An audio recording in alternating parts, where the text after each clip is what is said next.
Spring break often means more time outside for kids, but that can also lead to a spike in injuries. Dr. Van Der Laan, medical director of the Siena Children's ER, is here to share her insights on pediatric injury prevention. Good morning. Good morning. Thank you for having me. It's all good. Thank you for being here. So let's start off with what the leading causes are when it comes to preventable injuries for young children. Yeah, so when you think about preventable injuries, you kind of have to think about it in age groups. So in the young children, so less than 1, the leading causes of preventable injuries are going to be related to sleep, so sleep-related injuries. So that's why the AAP recommends back to sleep. They need to sleep in their own cribs, have a semi-firm mattress, no blankets, no toys.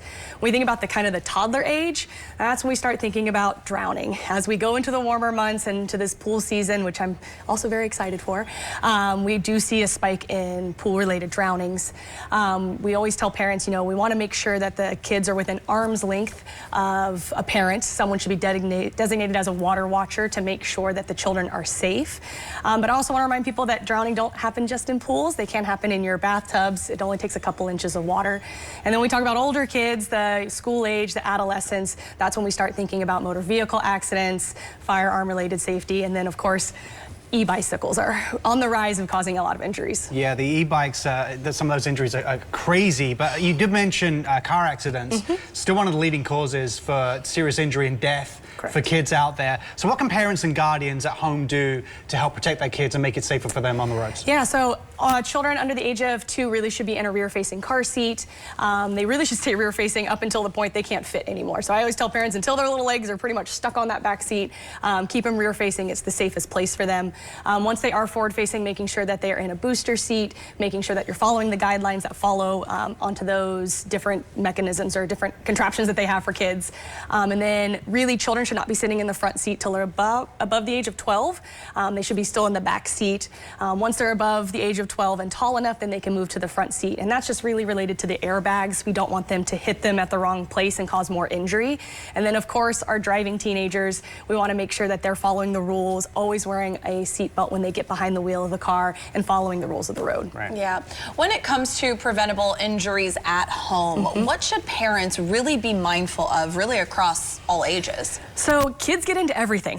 Toddlers walk, they open drawers, they get into everything. So making sure medicines are kept up high, they're locked into something that is not easy to get into. Making sure that if you have stairs, we have baby gates, because again, toddlers can tumble down the stairs quite easily. If you do have a pool, making sure either you have a pool lock or that the doors are locked in a way that they alarm when they open so that you know your child is outside and could potentially fall into the pool. Kids have different needs when compared to adults with medicine and all kinds of things. So what are the kind of differences to a pediatric ER to a regular ER that people are used to? Yeah, so I can specifically talk about my hospital. So St. Rose Siena, which is located in Henderson, we are a pediatric hospital. So what that means is when you come to our hospital, you are going to see a doctor who is trained both in pediatrics and pediatric emergency medicine. So what does that mean? That means we went to 4 years of medical school, we graduated, and then we did an additional 6 years of training to specialize in children and children emergencies. Wow. So when you come to our ER, you're kind of seeing a subspecialist. You're seeing someone who is trained in dealing with kids and kids emergencies. Yeah. When something happens, it could be very scary for a parent when it's their child. So when should someone take them to the emergency room? How do you know which accident or which incident qualifies for that? So I always tell parents, when in doubt, come see us. We're never going to be upset that you came and saw us. I would rather you come in and me tell you you have a happy, healthy baby than you sit at home.